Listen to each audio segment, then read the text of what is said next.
And welcome back, everyone. It's the speed round. The end of the month technically was yesterday. It's technically today. I'm pre-recording. But as always, the week of Who and When always goes at least until the last Sunday of the week.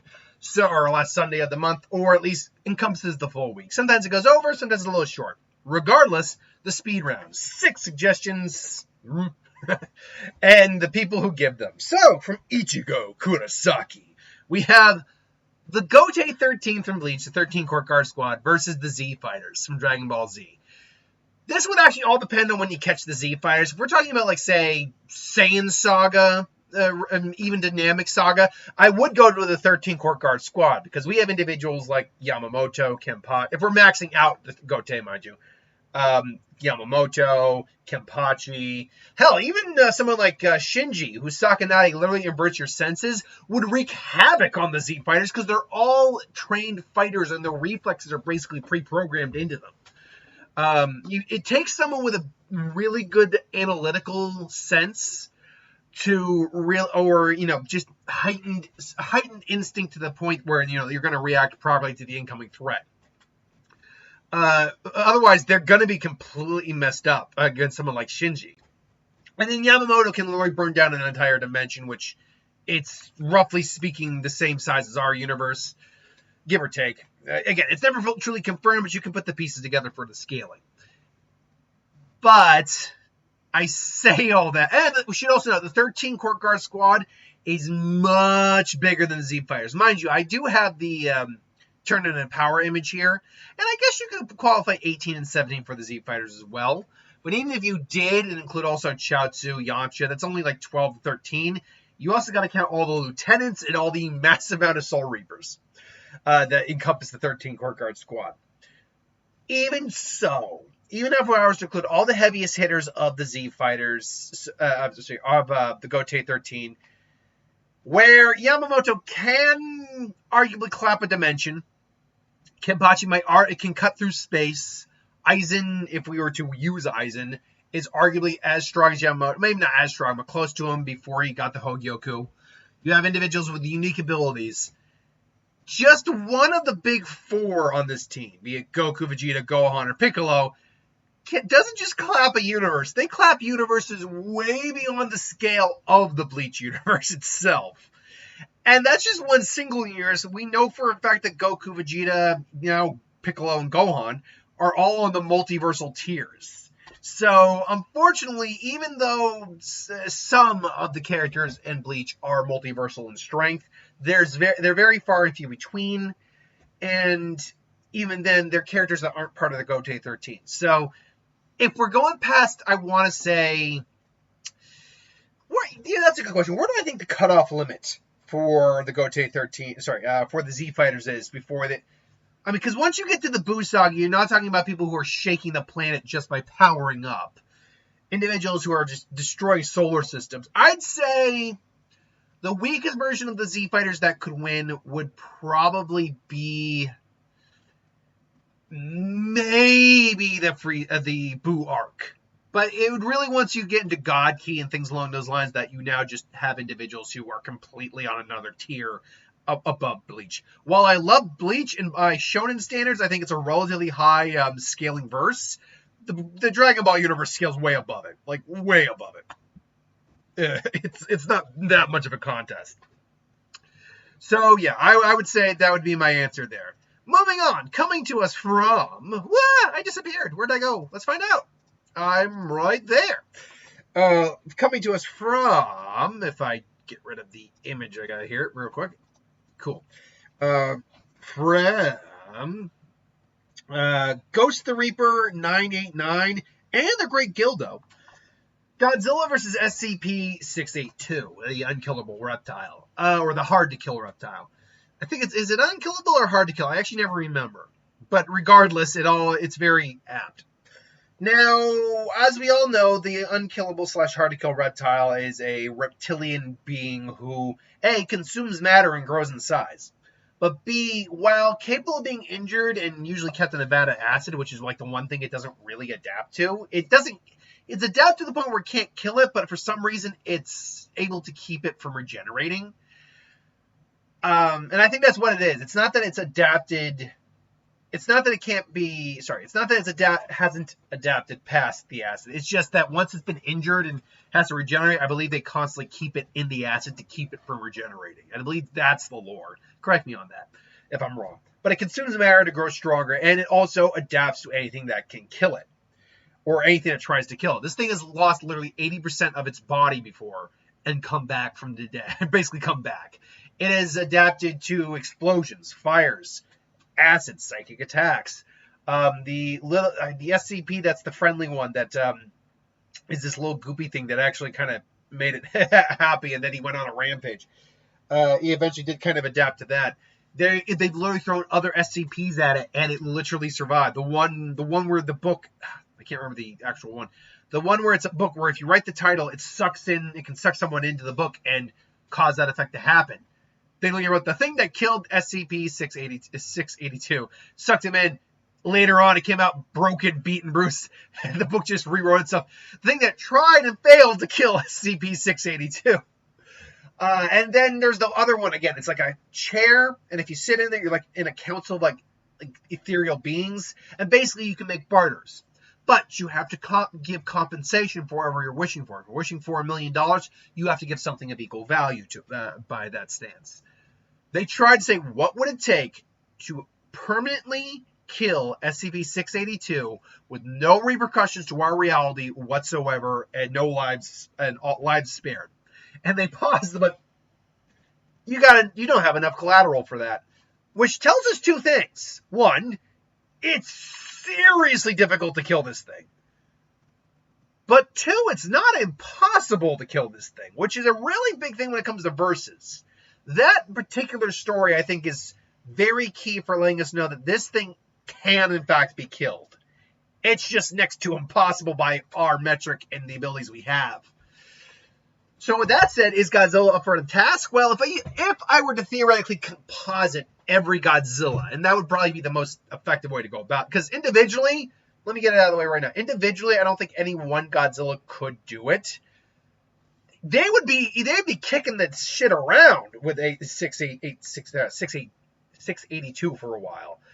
Because there's the size, strength, and atomic advantage, and the atomic breath would definitely be just kicking this little bastard around, but he would just get back up after a while, and eventually get so large and so powerful that Godzilla would not be able to beat this thing anymore. But if I were to composite everything, every ability ever in all Godzillas, durability, all that, and I think there was a game where he literally became hyperversal, add that level of power in there, would Godzilla be the victor? I'd be adding super fast hyper regeneration. I'd be adding the adaptability of Shin Godzilla, the reality warping of Godzilla Ultima, who apparently also has future sight, as someone kind of pointed out, the sheer level of magnitude and power and the energy field of Godzilla Earth. Then plus all the durability of all the other Godzillas, add on a Godzilla that can survive a black hole to the face, and a absolute zero cannon firing in its face.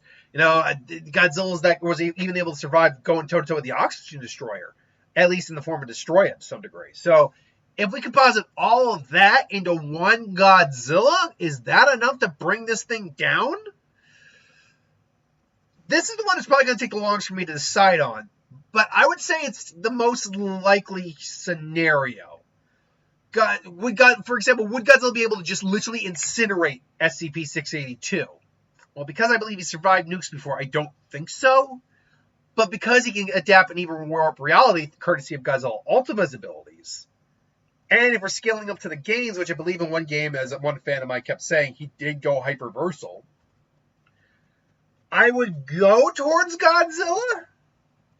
But this is the only one of these where I would actually be hesitant to say speed round. In fact, honestly, thinking on it now, this probably shouldn't have been a speed round. But I say speed round, and I guess it's okay because, like I said, I think SCP-682 would just overwhelm all individual Godzillas after a certain amount of time.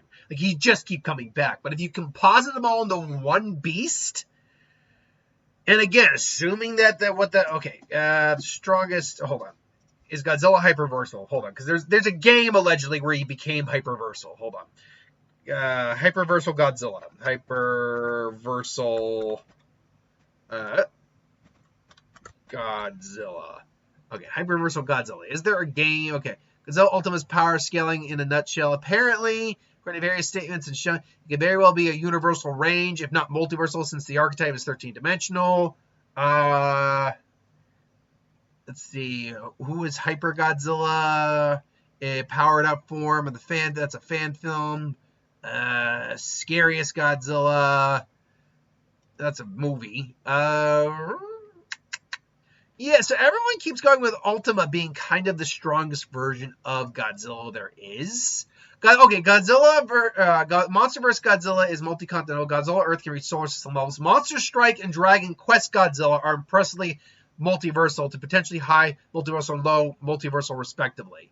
Okay, so those are two games that go into the multiverse. Now, once you get to straight universal, I actually don't think is enough for SCP-682, but once you get the multiversal, you are now going into levels of power that, in theory, should be able to, if they have a proper enough ability, take out SCP-682. And if we're compositing all these Godzillas together, then yes, I would say Godzilla would be the victor. But look, this is the one I'm completely okay being wrong on. Like, I'm okay with being wrong on anything, but you know what I mean. The one where I'm not 100% on my guns on the opinion. I'm willing to hear out the different arguments. So now that I spent God knows how long and probably the longest one in the video, let's go on to a couple quick ones. Let's see here, where are you now? Oh yeah, Michael Bell, Green Lantern versus Star-Lord. I think this is a pretty easy one to understand. Green Lantern's ring is literally capable of doing universal level feats. Star-Lord has guns. I'm oversimplifying it, but even if I use some of his later enhancements, it still doesn't put him on par, or like the MCU making him part Celestial. It still doesn't put him anywhere near on par with Hal Jordan's or any Green Lantern really. The Green Lantern ring is one of the most powerful devices in the DC universe. So yeah, I don't think there's really any question here. It's definitely going to be Hal on that. Then coming to us from Blake Peter? I believe it's Blake Peter, or Black Peter, one of the two. Blake, I think. Saitama versus He-Man. He-Man has gone toe-to-toe with individuals like Superman. Didn't beat him, but he's swapped hands. He's traded hands with Superman. His sword is extremely powerful. I'd even argue his sword might be able to cut Saitama. But we have still not seen the true peak of Saitama's strength in the in the manga. This is because he just hasn't fought his final opponent, which I believe is God in this case, or whatever the God of this world is. That is, I think, allegedly going to be his final opponent, as they've been kind of teeing it up for a little bit.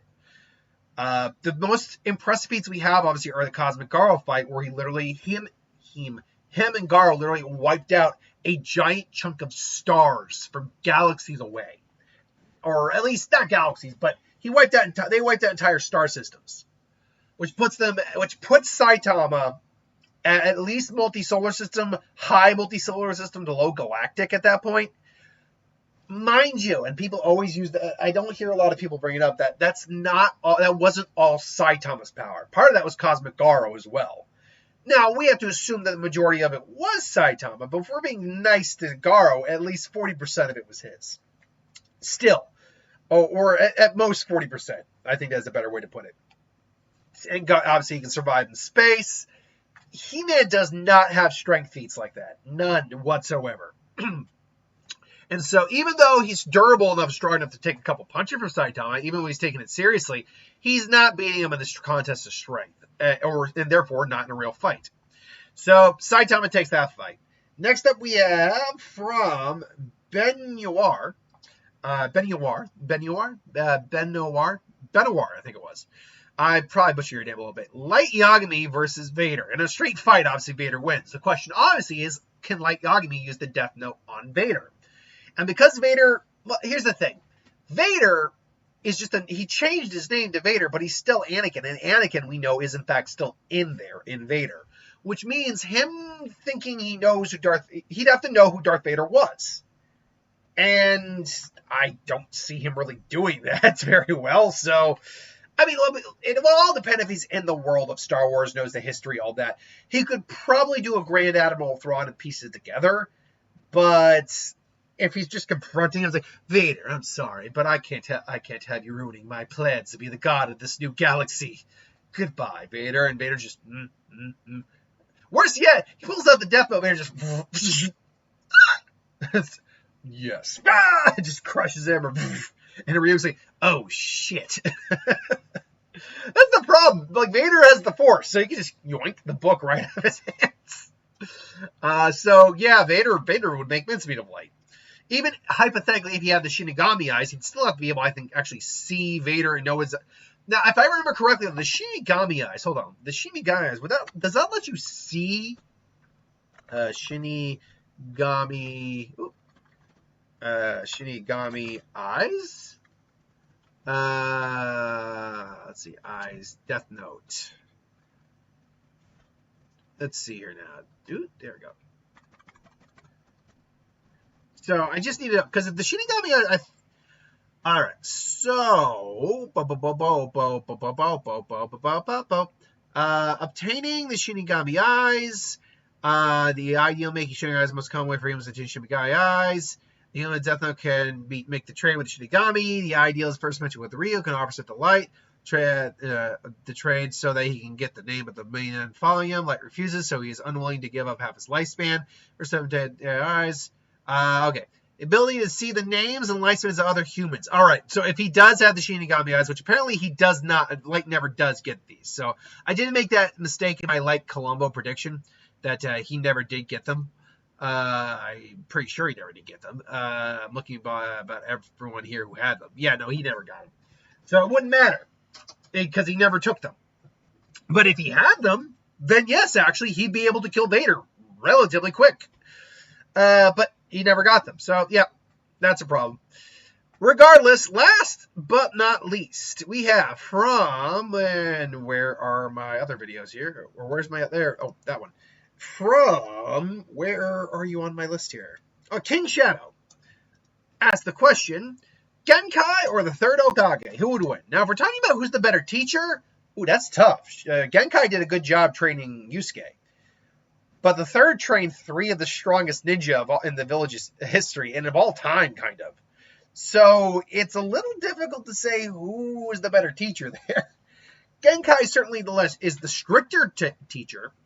But it's also just because of her world, all that. Also, age-wise, Sarutobi, when he died, and we'd be using living Sarutobi for this, honestly. Although, Edo Sarutobi would still be vulnerable because of, spiritual attacks. So, I didn't even think about that. I could use Edo Sarutobi here. I will say this, that he's still got to be living for this, right? Genkai, Yu Yu Hakusho. Let's see. Yu Yu Hakusho age. How old is Genkai? Apparently she is on the older side. Let's see here. There isn't much information about Genkai's age, so we don't actually know how old she is. We know that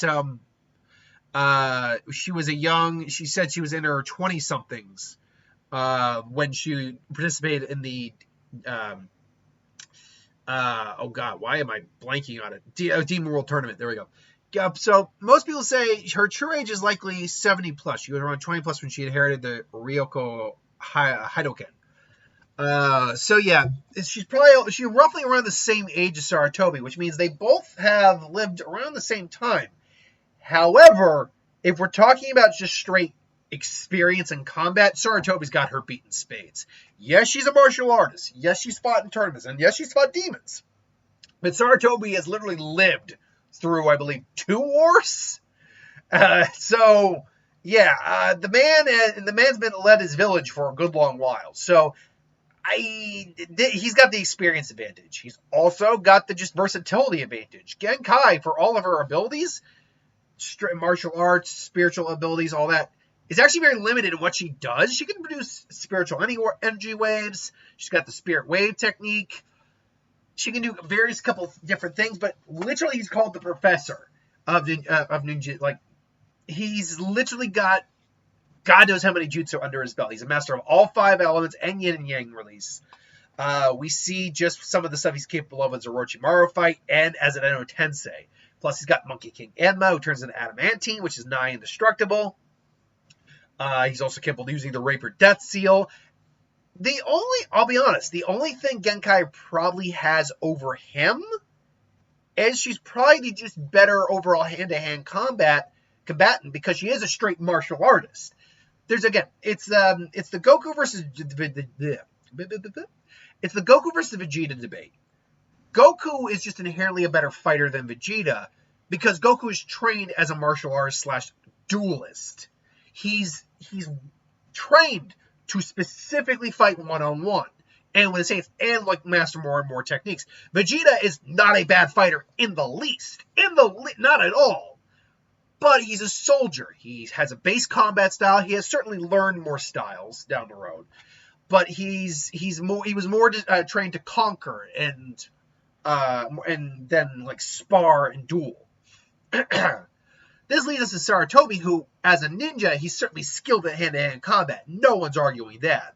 But he's not a duelist. Even Guy, for all of his abilities, he's the closest thing to a duelist because he's straight melee. He's still a ninja. He's a soldier. He's not a martial artist in the sense that a Genkai would be. Unfortunately, that is the only advantage Genkai, I think, really has. Speed-wise, we know most of the Kages can do.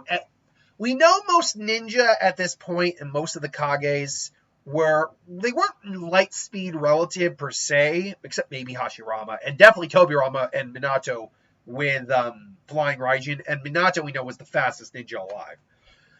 But the third still could definitely do subsonic, beyond speed of sound feats, which easily puts him in a relative speed capacity with her. She's certainly got light speed level attacks, but none that I think would deliver a killing blow on him, unfortunately. And adding on ninjutsu on top of that, he can use substitutions. He's got the experience to know when she's about to do a technique. I think in terms of in a straight battle, he's going to completely overwhelm her. Add on the fact that while they're both human, Sarutobi he's not, neither in their primes anymore, but he was still able to fight all out against his pupil, who by all accounts was stronger than him, Orochimaru. She tried to go up against Toguro, and, let me put it this way. Do I think Sarutobi could beat Toguro? Yes, I actually think he could defeat Toguro, because he literally just has far more powerful moves under his belt than Genkai did. Would I say they're on the same level as the spirit gun that Yusuke shot at Toguro? That's a different conversation to have, but in terms of raw skill, raw power, and just having more battle experience under his belt, I would definitely say I'd favor Sarutobi over old Genkai. That's for certain. So, yeah, I would probably go Sarutobi in this fight. But this is just ultimately my opinion. Let me know what you think in the comments below. Till then, though, thanks for watching. I hope you enjoyed. Like, comment, share, subscribe, and I'll see you guys for the next one. Later.